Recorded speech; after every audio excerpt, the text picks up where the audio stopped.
से दुल्हा जी अकेले पहुनुमा आंगनुमा घर निकला के ना। से दुल्हा जी अकेले पहुनुमा आंगनुमा घर निकला के ना।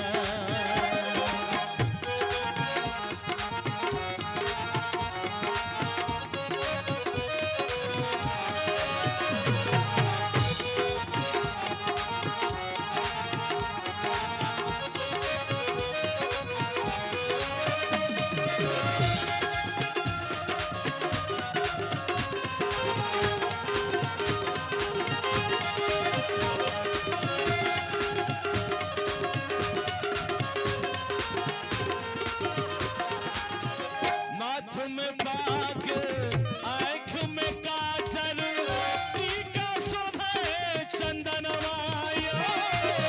माथ में बाग आँख में काजल टीका शोभे चंदनवा।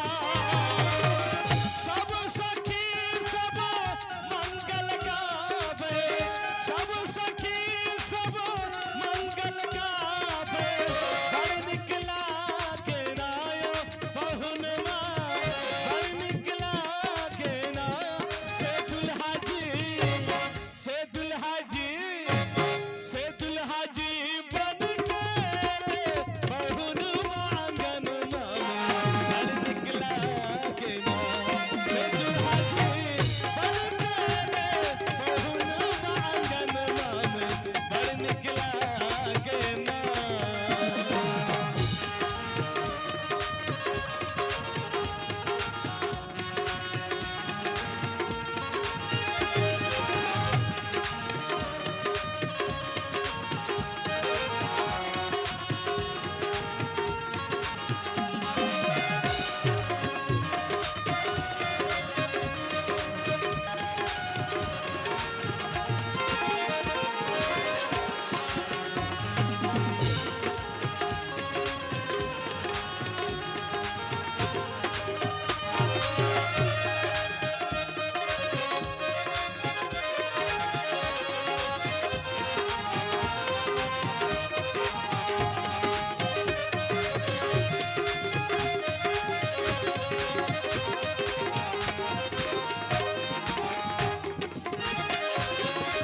नैन विशाला मुख पर उजाला लागे मोहनी सुरतिया।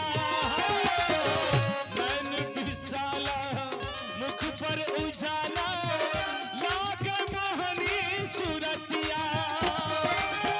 राम रवि के बड़ भावे, राम रवि के बड़ भावे। बड़ निकला के नायो पहुनवा, बड़ निकला के ना। से दुल्हा जी दुल्हा सरकार जाए अपन ए आंगन में एलै है कतो नीक लाग रहल अछि। जगमग जगमग सेहो जगमग जगमग सेहो जाग रहल अछि।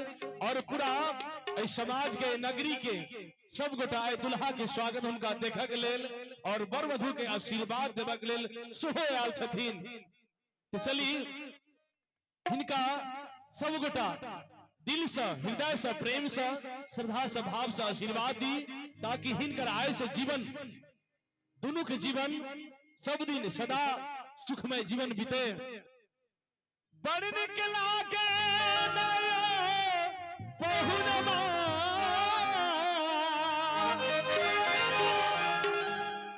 बड़ निकला के ना। से दुल्हा जी अकेले पहुनुमा आंगनुमा घर निकला के ना।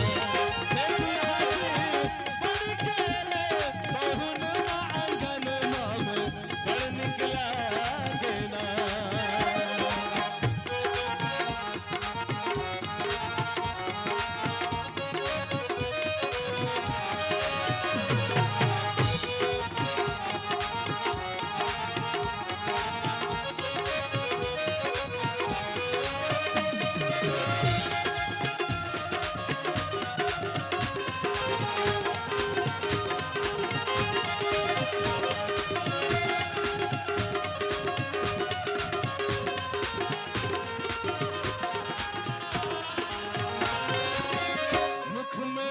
पान चबावे मखान पाहुन भेल विराजमान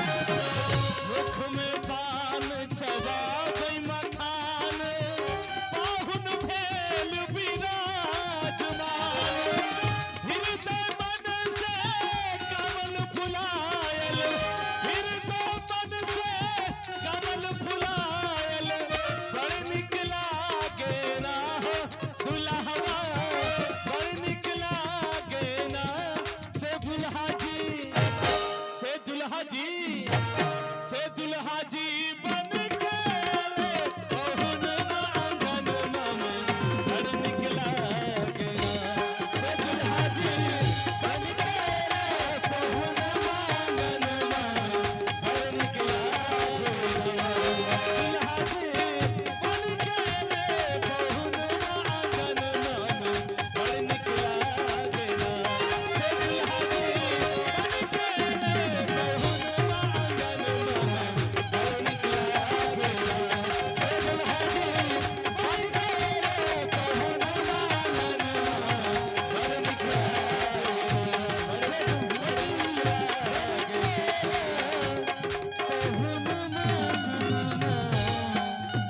बड़ निक लागे ना और बाजू दुल्हा दुल्हन सरकार है।